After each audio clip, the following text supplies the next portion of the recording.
Yes. Yes. Khalid, yeah. Okay. We can hear you. Can you hear me? Can you hear Khalid?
Assalamualaikum warahmatullahi wabarakatuh. My name is Ayu Sofia and I'll be your host for tonight's show alongside with my partner. My name is Khalid Fikriyadi. Welcome to Political Insight, Insight, 40 minutes with political knowledge. So, Khalid, Since this is our first program, Sophia, let the audience know what is actually Political Insight. okay, so Political Insight is actually a brand new program arranged by the Political Students Association of IIUM, in which it aims to introduce the political knowledge in a much more simplified way to the public outside of IIUM as well. Yeah, so it can help them to understand better what is political knowledge all about, right? So in our very first episode for tonight, we'll be talking more about public policy, Policy awareness. So we have a very special guest for tonight, which I believe is a very expert in this field. So who is our guest, Khalid? He is one of the lecturers under the Department of Political Science and also graduated from one of the best universities in the world, Oxford University, Sophia. And currently he is teaching several subjects and also teaching master students. Okay, so please welcome our guest, Associate Professor Dr. Abdillah Abdillah No. No. How are you, sir? Good, assalamualaikum. Waalaikumsalam. Have you taken your dinner or just Not finished quite, classes? after this. Okay, you just have classes? Yeah. How was it? Was it tough or No, well, as for as always? usual. Yeah. Okay, so, sir, we just have to get into the public policy awareness as our topic is suggesting, but before we get into it, we might want to ask some questions like, what is actually your interest when you first chose to study more about public policy in the first place, if you may ask? Great question, because I didn't know what public policy was. Really? I like politics. I enjoy reading political stuff, and I thought of going into politics in terms of my university days, and suddenly I bumped into this course, public policy and administration, and I said, why not try? Okay. And I enjoyed it. 4 years of in public policy and administration has taught me so many things. And now, when you look at it, when I look at it, it has made me a better person, because when I look at public policy, I look at all the dimensions that are involved in making public policy. People think making public policy is simple. People think it's easy, just housing policy or transport. Yes. Making But decisions. there are so many factors that goes into public policy, and the training that I've got, alhamdulillah, was good, because during my undergraduate days, I took courses in economics, management, sociology, political science, No, that's a international lot. relations, environmental policy, Wow. housing That's a lot of policy. subjects. So at the end of the 4 years, End up with the you public have policy. a very multi-dimensional view of public policy, and sometimes you empathize with the leaders, because it's very difficult to make public policy, and you cannot please everyone.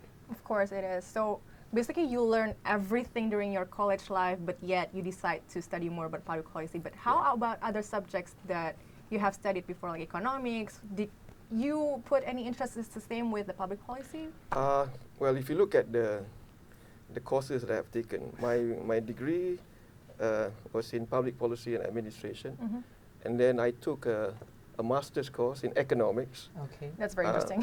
majoring in public policy, and then I took another master's course in finance, regulation, and risk management, MashaAllah.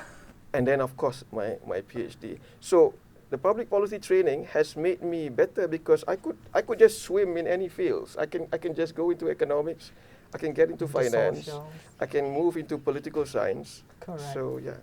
So it is basically an introduction for you to master all courses, not Yeah. just public policy. Right? Can That's say very that, interesting. yeah, masters of all, That's a very great list. He's a master of everything, like a guru. no, not quite. Okay. And what is public policy? Why it is so important for public to know public policies? Because we are surrounded by public policy every Yes, day. yes. When you wake up in the morning, you switch on your lights. That's public policy in action. When you turn on the tap, that's public policy in Yeah. action. When Saving you take energy. a bus, or you drive on the road, that's public policy in action. We are surrounded by public policy. We are not aware of it, and therefore there's every reason to understand and appreciate public policy, because it is something that is that surrounds us, right? This very university, for example, is a product of public Of policy. public policy. So we are not aware of it, but yeah, it is there. So how would you introduce to the people that this is actually a thing that exists around us? So how would you suggest people to be aware about public policy in your perspectives? It depends on the level that you want to talk to. I mean, at the undergraduate level, the thing that I always emphasize is public policy is public good. And what is a public good? Public good is something that cannot be excluded, right? And we have to safeguard public good. And public policy is really about safeguarding the public good, be it water, be it air, be it security, peace, education. It's a public good. Okay, so basically it's a public good, so people are enjoying it every day, but they're just not aware of it. So by this show, like Political Insight, we might introduce more about the public policy, why you guys should be aware of, like what is actually public policy. Like we'll go deeper into it. So, sir, do you mind to introduce us what is a public policy that is introduced today? Like, is it by mostly public policy are introduced with the personal interest, or is it like for everyone's interest? Like Based on the public interest, correct? Public policy is what government decide to do or not to do. okay. Period. So if the government decides, for example, to do a particular policy, a particular housing policy, right, that will be translated into many things, right? Of course, policy will be done at the top level, and it will cascade down all the way below, and that will be translated into regulations and laws and whatever, right? So public policy, if you want me to define it, is what government decide to do or not to do, and it revolves around many issues, right? So right now we have many things that are pertinent that needs addressing. Example, education policy, housing policy, transport, right? Something that affects us as citizens. So meaning to say that everyone should be involved in public policy decision making, sir. Everyone should be aware of the ramifications of public policy. Yes. Everyone should be aware of what public policy entails. Everyone should be aware, or at least be literate about public policy. Example, you talk about the transport policy, right? Yes. We travel on the road every day. Yes, correct. If we take the bus every day, right? Then we ask ourselves, why are certain things not being done, right? And then we look at what are the reasons behind certain things not being done. There could be some politics involved. There could be, because resources are not there. But at least you must have the critical judgment of why certain things are not being done and why it should be done, and then look at all the constraints that goes into making public policy. So do you think that the public nowadays really involved in the public decision making? Like the policy making made by the government, do you think that most public are involved into the decision making? It depends on the sort of development that a country has gone through or is going through. For example? Right now, the discussion in public policy is about public participation. Okay. It's about participatory governance, It's about the democratization of knowledge. Now, we all have internet access and whatever, and everybody has some form of knowledge that is worth giving to the authorities. So the trend now in public policy is, how do you democratize knowledge? How do you basically get people involved in policy decision making? And then with the social media, with the internet and all that, it makes it more possible. So public policy has gone just from the top-down sort of public policy to a more bottom-up, right? Okay. But therein also lies the problem, because if it's a bottom-up approach, then you have all sorts of complication and Yes, noise yes. in public policy. Okay, that's very interesting Yeah, that that's very the public is pretty much having a lot of important participation in terms of making public policy, and help the government to decide whatever is good for them, because at the end of the day, it goes to them. Like they It will would affect. enjoy the public policy made by the government. So it is very interesting to know that the usage of internet is very much useful for us to use our perspectives to know more about public policy. So we have more to discuss about public policy. Don't go anywhere. We'll be right back after the break. Stay tuned on Political Insights.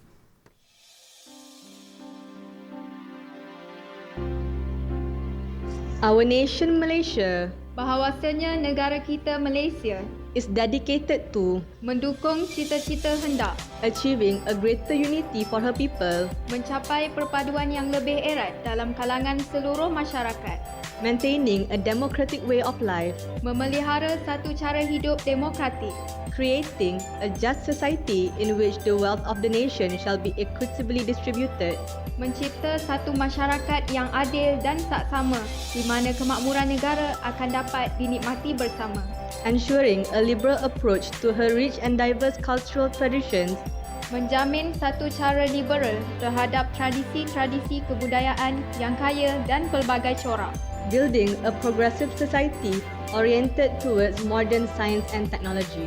membina satu masyarakat progresif yang akan menggunakan sains dan teknologi moden. We, the people of Malaysia, pledge to strive to attain these goals guided by the following principles. Maka kami, rakyat Malaysia, berikrar akan menumpukan seluruh tenaga dan usaha kami untuk mencapai cita-cita tersebut berdasarkan atas prinsip-prinsip yang berikut. Believe in God, Al-Iktiqad fillah, kepercayaan kepada Tuhan, loyalty to the king and country, Al-walak lil maliki wal balad, kesetiaan kepada raja dan negara, supremacy of the constitution, siyadatud dustur, keluhuran perlembagaan, rule of law, hukmul qanun, kedaulatan undang-undang, good behavior, and morality. al-adab wal akhlak, kesopanan dan kesusilaan. 5 prinsip rukun negara harus menjadi cara hidup kita, bukan sekadar ikrar sahaja, sekali-sekala dibaca semata. Okay, welcome back to Political Insights, 40 minutes with political knowledge. So, Sophia, we were discussing a lot of interesting discussion with our lectures today. yeah, so with our apparently, guest. like, the public is basically involved in the public decision making without their knowing that they're doing it by their Yeah. complaining on social media, they're using their Instagram, whatnot. They basically They will be- triggered the government. Okay, this is what actually the public wants. We never know that, right? Yeah. Like, that's a very interesting And point. we never realized that all of us will be affected by the public policy. you Yes, know? without, like, even like Dr. Arbi has mentioned that even like when you wake up, you switch on the light, it's basically a public Public policy that policy. you yourself made out of you. Like, Yeah. okay, so moving on to another discussion, maybe Khalid has some questions to ask. Okay, sir.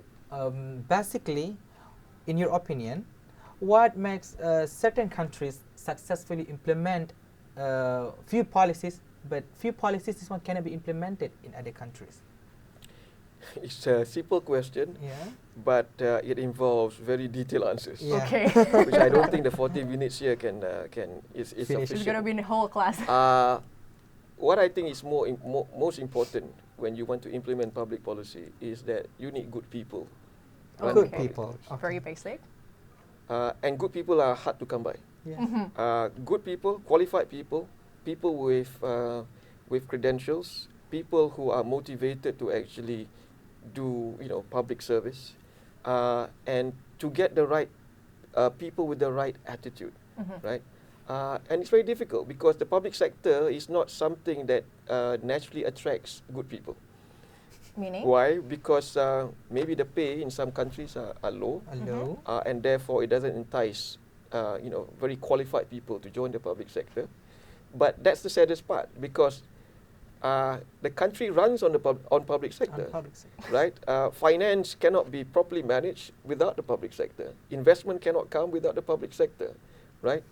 So you need a very strong, competent public sector in order to drive the whole economy. But we don't have, or in some countries, we don't have enough people to actually work in public sector because they shun public sector. They say that public sector is not something that has to do with me.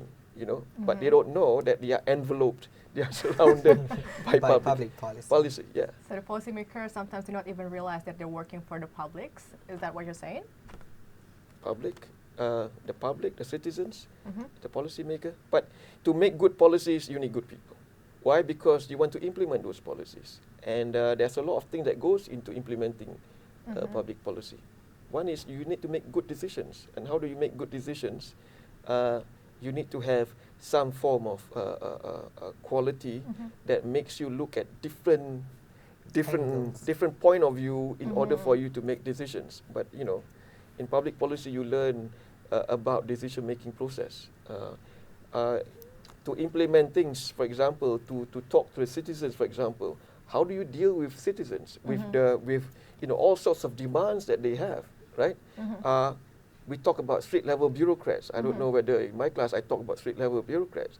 These are people who basically has an interface with the citizens directly, right?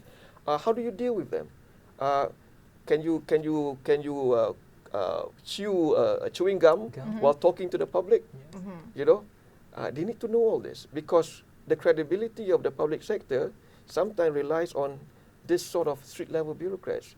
If you cannot manage the public, well, the public will have a perception that if you don't do well, if the frontline officers don't do their job, the whole bureaucracy Is not doing is their not job. doing is not doing their job. Okay, so basically that front government is basically doing their job to manage the public's perspective towards the government, right? Yeah. Okay, so if we may ask, like, do you ever involve in any public policy making, sir, in any government states or? Yes, I have a couple of projects. I mean, I did a couple of projects. I was a consultant with the World Bank, and I did some consultancy work with a state government in Malaysia a few years ago on the economic development. On the World Bank, we did something on the technical and vocational training. In that sense, yes, kind of involved. But right now I'm looking at another sort of public policy. I'm looking at the idea of collaborative governance, where you mentioned just now about participatory sort of public policy, and collaborative governance is that sort of participatory public policy. Okay, so in your opinion, like we can get another questions, like in your opinion, what are the differences between law and policy? Because you mentioned before that policy is actually affecting what the law is being implemented in one state or in one country. So what actually their differences? Because sometimes they look different, but sometimes they look the same. In your opinion, what are the differences between both of them? Law gives definition to policy, right? If you want to do a particular policy, how do you get things done? You must have a set of regulations, you must have a set of law to govern it in order to push a policy. So for example, you have a taxation policy, for example, right? How do you push a taxation policy? Through law. You need some form of law. So the policy comes and then the law supports those policies. So you need this symbiotic relationship between policy and the law. So if the It's not mutually exclusive. Okay. You know, it's very much it's very much intertwined. Okay, so whatever law is being implemented is basically whatever the policy is being implemented as well. So they go hand in hand, right? Okay. You have another question, Khalid. Yeah. This is going to be a very interesting very discussion interesting. tonight, right? You know, it's coming very hard now. So, how to make the people actually aware? Because I see when the government introduced the policy, people are really not aware with that new policies. Sometimes they're complaining, right, about the policy, but once the government turn it down and then introduce another policy, they complain it back. Like, so because of the sort of information that we receive, you know, information that we receive are all in packets. We receive information in packets, and the conveyors or the purveyors of information sometimes have a particular interest in conveying those information. And we receive those information without any sort of critical analysis. We are passive receivers of information. So if you want to know about public policy, then you need to be an active receiver of information. And that means knowledge. That means understanding the full scale of things, not just being a passive receiver of information, because it can be easily manipulated, and you can be easily manipulated as well, right? Okay. So you have to be active, and that means knowledge. It means knowledge in economics, at least, knowledge in how the different resources are being allocated, the constraints of the country, you know. Which means that the awareness will come once you are educated. Is that what you mean, sir? I don't want to use the word educated as if, you know, you need to be educated, but you need to be aware of things. You need to be critical. You need to be critical, because at the end of the day, we have mental faculties, right? So we need to be critical of many things. You know, why are certain things being done? Why are certain policies being done? Is it because there must be a reason behind why some ministers or whatever do a certain policy? There must be a reason. Understand his mind first. Understand where he's coming from, and then after that, look at whether whatever that he's coming from is only part of the knowledge of that must go into the policy. That's when you probe further into it, you know. So, but you must understand that every policy, whoever makes the policy, any policy maker who makes the policy, usually have good intentions, right? They don't do it for fun, because it will affect millions of people. Yes, yes, true. of course. So, do you think there is ever a bad policies existed in any countries? There are many bad policies, because policies, you cannot say that there is a perfect policy. There is no perfect policy. True. Ever? There is no perfect No policy. perfect, but trying to be perfect. You can try to be as perfect as you can at that particular point in time, Yes. because policies might not be relevant after 10 years or 5 years. So you have You know, to update it. So policy is something that's very dynamic. Okay. And there's never a perfect policy, because we have no perfect information. Anybody, we don't have a perfect information. We try to have as perfect information as possible to make a policy, but we cannot pretend that we have perfect information. That's wrong. As a policymaker, you must have some humility, you know, to understand that, look, I don't have all the information. True. I'm trying to get as many information as possible and translate that into policy. I see. What public policy has taught me, it has taught me about humility. Okay. You need to be humble. Okay. So we will talk more about public policy. So stay tuned on Political Insights. 40 minutes with political knowledge.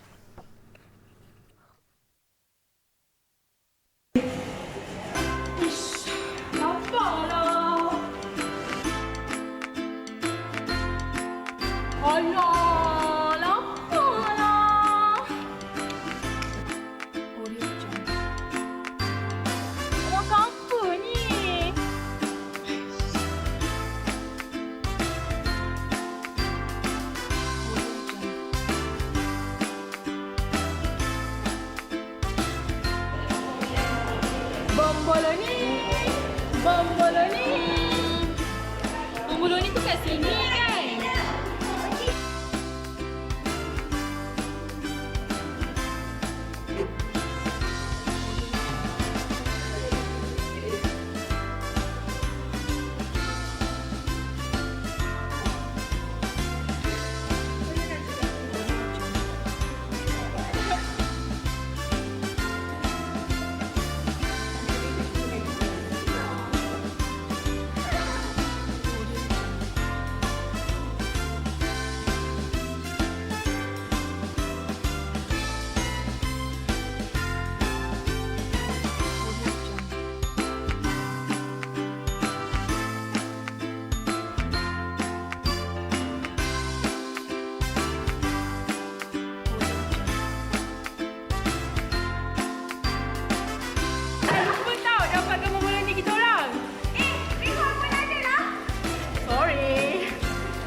Bombolone, bombolone, bombolone. RM2 satu, RM2 satu. Bombolone.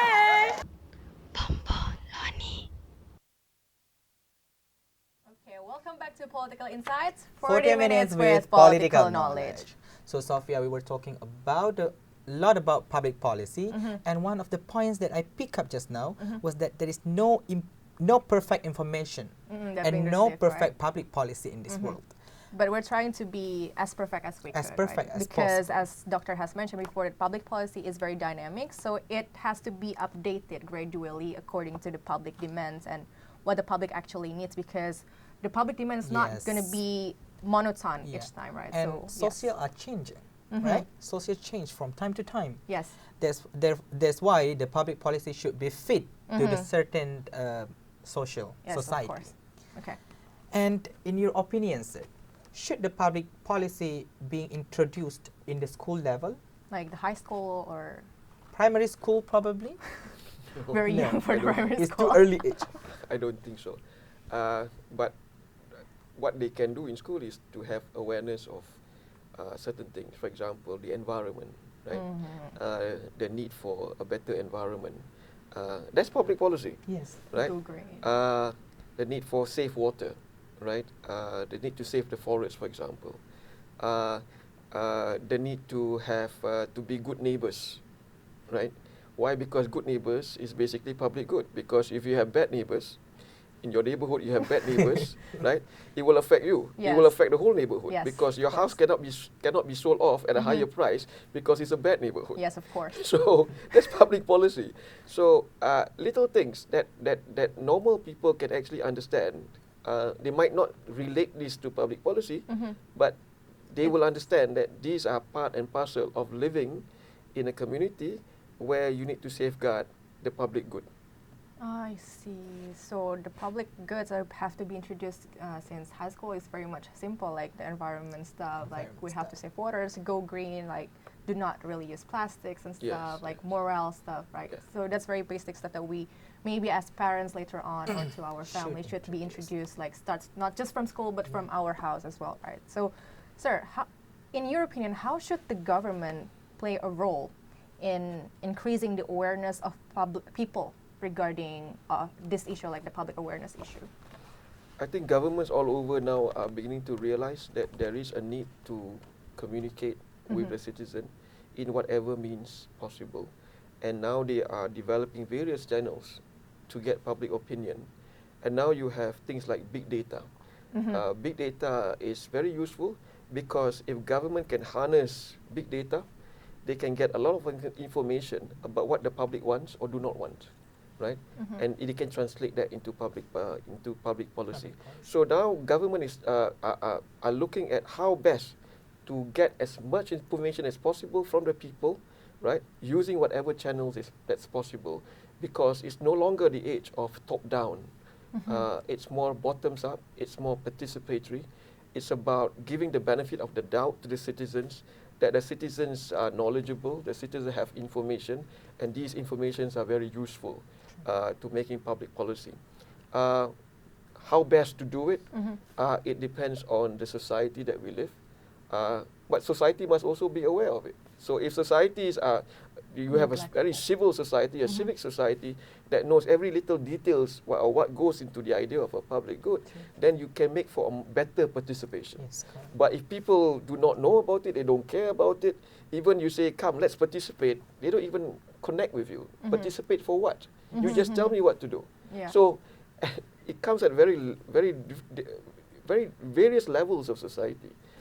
Various levels of society, and also the sort of society that you want to harness. I mean, developed countries, perhaps because of their exposure to information, whatever. In developing countries, maybe because there's a problem of illiteracy and whatever, so it becomes very difficult. Accessibility to information in rural areas, you don't have enough information, IT or whatever, that makes it very difficult to Yes, of course. participate fully. So I cannot say that there's one particular formula to this, but you need to look at your society and look at all the constraints of that society and see how best to harness whatever asset, because people are assets. Yes. Human beings are assets, and they have information that you do not have, right? So you need to be clever in harnessing it. Okay. Sir, you keep repeating mention about the top-down approach and bottom-top approach. Can you please elaborate more to us? Maybe some audience are not Yeah. really I aware think of it. the word top-down itself it's suggestive, right? Top-down meaning that whatever From that the- you say from the it comes from the top and it Okay. goes down, right? The problem with top-down approach is that whatever that's been said by the leader might cascade down, but not fully in terms of information to the Yes. bottommost level of society.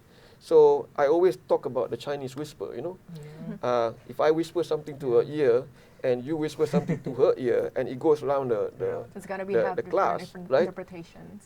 Information gets distorted, right? So when you have a top-down approach, the leader might know what exactly he wants, but if you have not very good bureaucrats, very good administrators who might misinterpret those information, it goes down to the bottommost To the level bottom level. and goes straight to the citizen.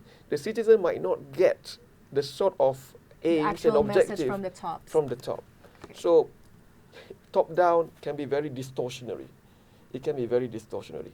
A bottoms-up approach is when you assume that people will have good knowledge of things and you are able to get information from the bottom, and the top basically look at whatever information and formulate policies based on the information from the bottom. The problem with bottom-up approach is that it's noisy. How long do you take? How many people do you want to talk 1 to? million people we have to hear one Precisely. by one. And they all have their own interests. Yes, Yes. so many interests. Yeah, so there's no perfect policy. But somehow you need to understand and then bridge it in a way that you think is fit. So you meet in the middle, like what the bottom up wants and what Yeah. the top bottom wants. And Right? sometimes you don't even know where the middle is. Meet in the middle. Okay, but do you think that the bottom up types of approach will have different interpretation as well? Because you mentioned that the top bottom will have different interpretation, like the Chinese whisper. Do you think that it will happen as well during the bottom top types of approach? Yeah. Why? Because people who are closest to the ground knows the problem more sometimes than people at the top, right? People at the top might be so far away that they don't understand what's on the ground, and there are certain things that are very specific to the ground, specific to localities. So let's say you are top down, you study in good schools or whatever, and you say that this is the way to go in public policy. Correct. But you forget that every localities has their particularities, have their uniqueness. And if you stop recognizing that, then you make policies that is not identifiable with people down below. So the top-down approach is prone to that sort of weaknesses. Okay. And now even worse, why? Because if you make any mistake, because of the internet, because of social media, right, it will bounce back to you in double quick time. Yeah, like a Right? boomerang. It will make you look so foolish. Yes, of You course. know, it is. it may look, the leaders might look so foolish because of the sort of information, the response that he gets. It's basically instantaneous. So before you can get away with it, but now you can't because of, democratization of knowledge. Yes, of course. Sir, we were talking about that the public policy should be introduced, or people should be aware of public policy existence since school time, like school level, right? So because we have too many youth these days, like we have youth movements and stuff, do you think that whatever the youth is doing right now is really affecting the government to make any decisions to regarding the policy making stuff? Because sometimes the youth do not really understand, right, about what you're doing because there's a label or whatever. You say that you don't understand, you're talking to yourself. It's a very difficult question actually, because But and do you think they are important parts for the of course society? you are a very important part of especially in countries like Malaysia, in countries like India, and even Indonesia, where the young population makes up a bulk of the population. Therein the problem, because you talk about public policy, there are so many assumptions that goes into public policy: information, critical thinking, education, literacy, and whatever. So if you have youth who might not be capable of that, then it goes back to bad policy again. Yeah. Okay. So you cannot assume that just because So, yes. Youth is very important. So we will talk more about the youth movements in public policy making. So stay back. Stay tuned.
Political Insights, 40 minutes with political knowledge. So we were talking about the youth Yeah, the movements in terms discussion of becomes making, so hot. Yeah, in terms of making public policy, do the governments really need the youth movement? So we can continue about the discussion, sir. I think we can talk more about the Yeah. youth movement to the governments, like making, like help the governments to make decision making.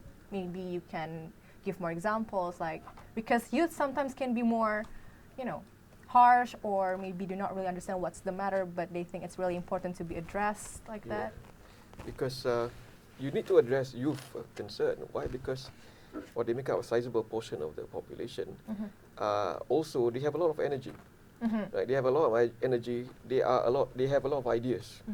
And being youthful means that you have a lot of idealism also. So when you have idealism, it means that you want a perfect world. Yes. You want things to be perfect. You want things to be done fast and whatever, because you are not you are not restrained by many things. You know, sorry, but you don't have a job. Yeah. You get paid. Your parents pay. You know, your allowance are paid by your parents. You have a very comfortable life. There is no commitment, and therefore, because of that, when you make decisions, you don't you don't consider the sort of constraints that you have.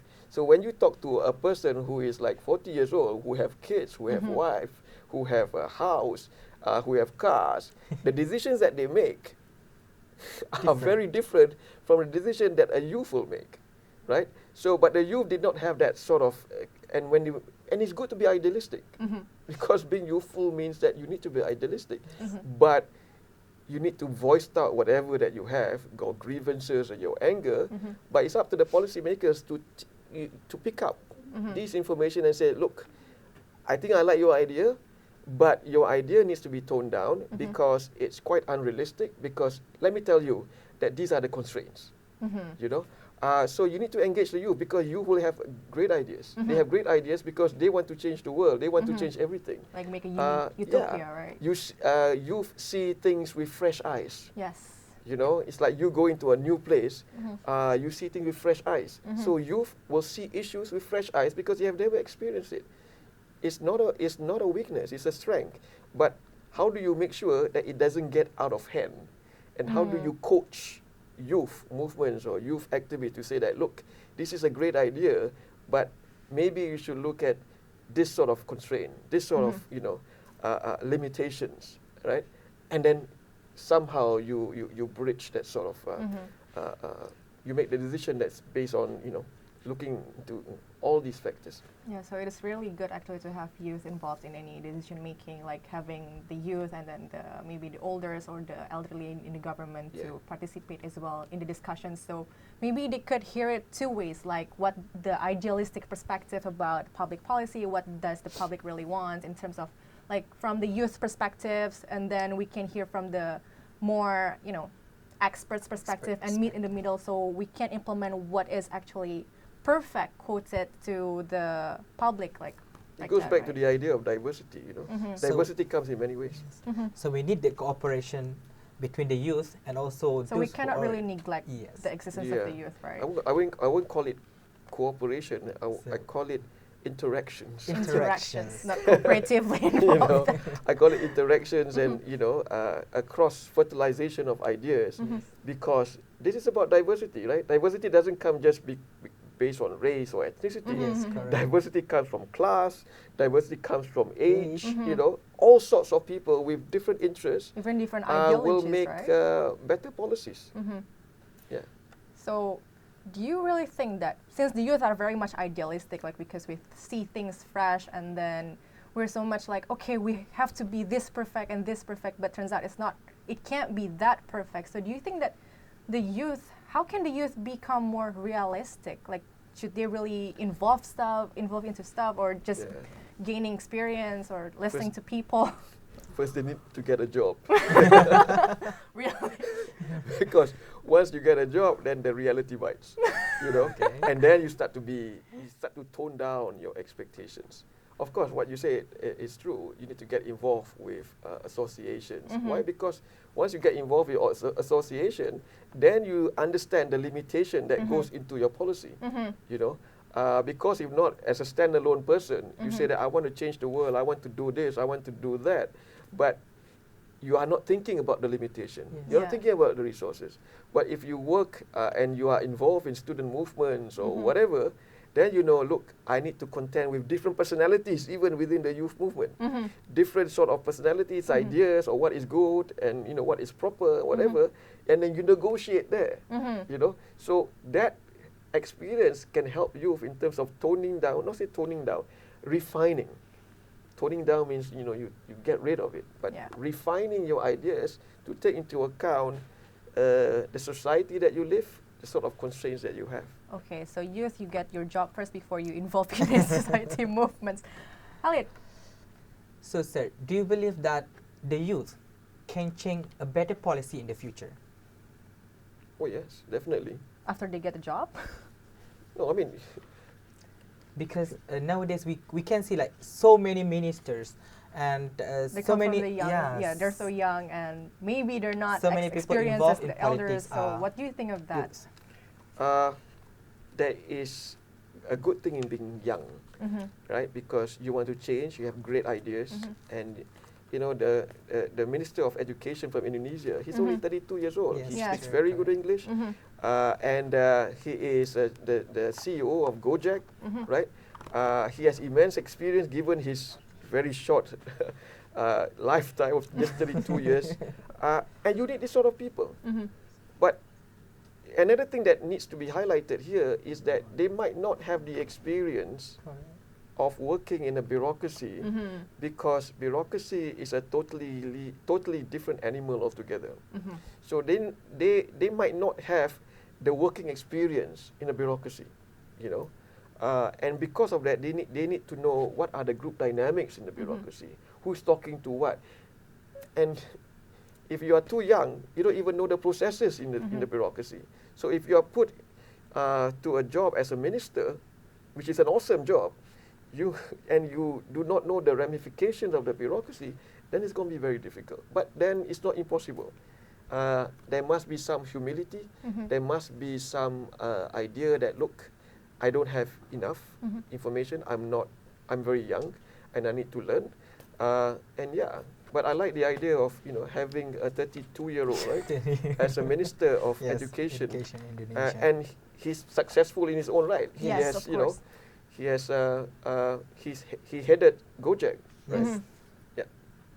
Okay, Sophia, you have another thing? I think this discussion can go on and on in classes. I guess 40 minutes is not going to be enough to talk about youth movements, the public policy making, but it's really interesting that turns out we, the youth, like, we are involved too much. Involved in Yeah, public right? We policy. can involve, but yes, we have to get a job first so we can understand better like what to do and what not to do, Yeah. because being idealistic sometimes is not really nice, right? So, yes.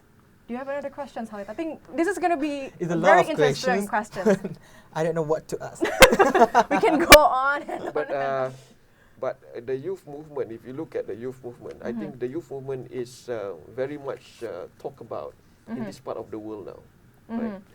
But if you look at in the more developed country like Australia and Europe and America, the youth movement was very active in the 1970s Yes. and 1980s, right?